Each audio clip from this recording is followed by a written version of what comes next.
Hey everybody, this is MyCollectables coming back with an important video. And I love making videos like this because it's another chance to help, people collecting in the digital space understand what it is that we're actually collecting. And with the recent Batman #1 drop over on DC NFT, we've got the chance to talk about this again. So I'm going to explain to you that digital comics are not facsimiles. I'm going to explain to you exactly what they are and why they are valuable and why they are something to go after and sought after, especially for the future of how collecting is going to go. So if you do like this video, make sure you smash like, and also you got to comment down below. Let me know what you think. But I'm going to give you some really compelling arguments right here that show you that we are doing the right thing by collecting our digital comics.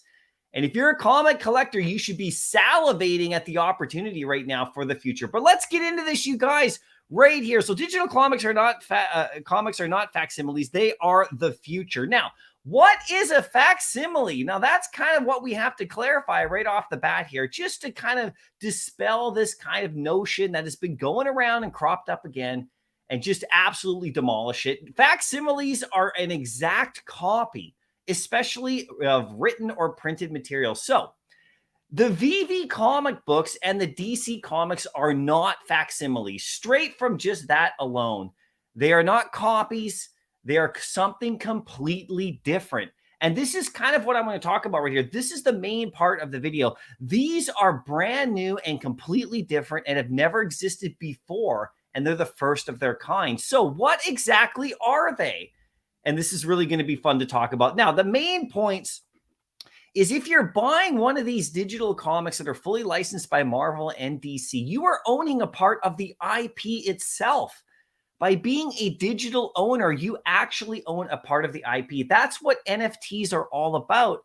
And once interoperability kicks in for both platforms, that is going to even take a bigger step. So you are owning the IP of Batman #1 when you actually go and buy that digital copy. That is absolutely incredible, you guys. You have to understand the power of that and what you're going to be able to do with that in the future down the line. This goes for any comic book that's licensed, that's been put out on these digital platforms, especially the first. Now, like I said, they're not facsimiles because they're not copies. And I'm going to show exactly why they're not copies and how they're different from facsimiles that are just printed from the originals. They're not the originals either.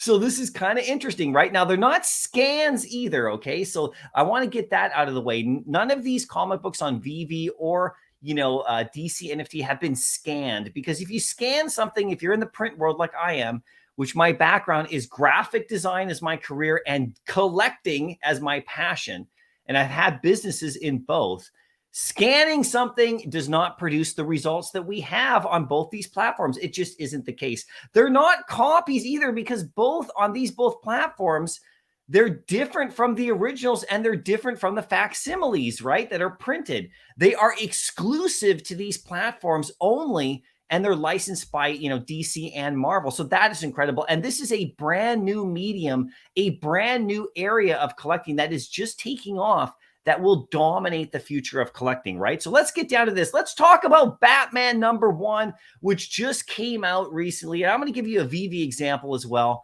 and tell you about the differences right here. Now, these comic books over on DC are absolutely incredible.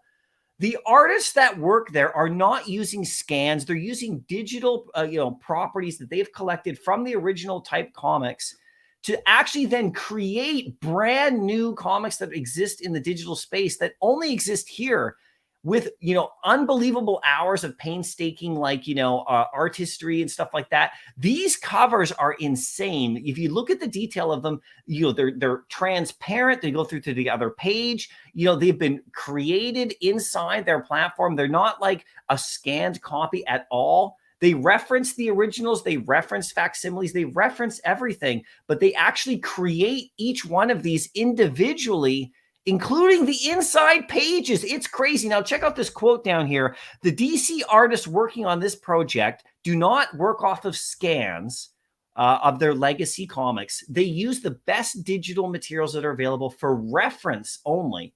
The intention is to deliver a digital experience that is as authentic to the historic comics as possible. So they're not recreating them. They're not like just reprinting them. In fact, they're not printed because they're digital. They're actually creating brand new, representations. And so this is very valuable when it comes to me. If you talk about comic collectors, they love exclusive stuff. They love stuff you can't find anywhere else.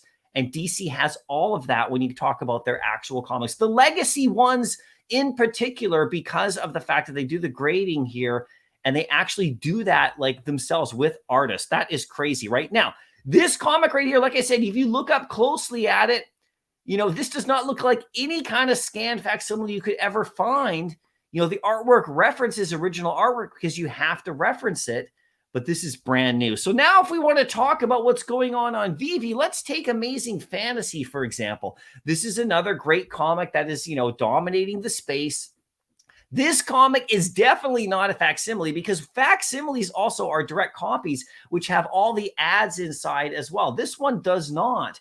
This does not have the ads inside of it. It is actually completely different. This one also has exclusive covers with exclusive artists that only exist on the Veve platform that they literally hired to create brand new art. I mean, it is absolutely crazy, right?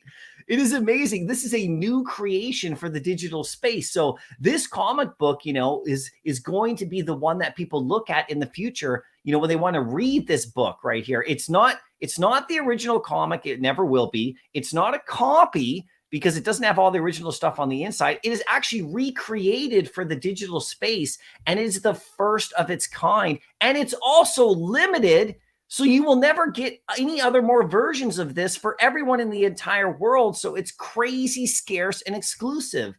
Now, if they do more copies of this in the future with different versions, you could almost call those facsimiles of the digital, but this is the original digital, and this is something that is sought after. So if you got to look at it that way, you guys, I mean, that's the only way to look at it for sure, right? And I understand there are people in this space who maybe don't know this or don't understand it, but that's the opportunity. That's why I love putting out a video like this to help clarify some stuff. So digital comic book collecting is the future, you guys, okay? Eventually, these companies are going to stop printing comic books, and they're going to only start producing books digitally. And Amazing Fantasy is going to be on Veve, is going to be the one, that's going to be the first of that kind. It's actually already here, okay? Because you can't print that one anyway. And they do some facsimiles that are different in the real world, so people can read those as well. But Marvel's going to eventually not print anything at all. Look, it's already happening in video games. It's definitely already happened in movies.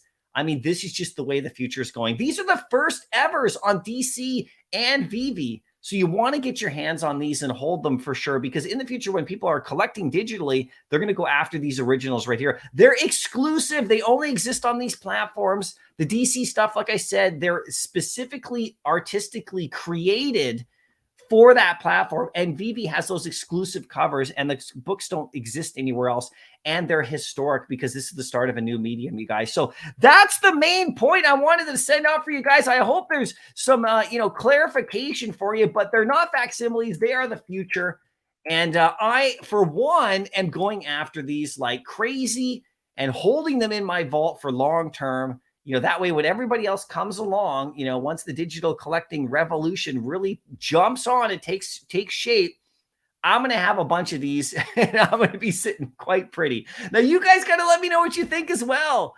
Put it in the comments section down below and share your thoughts.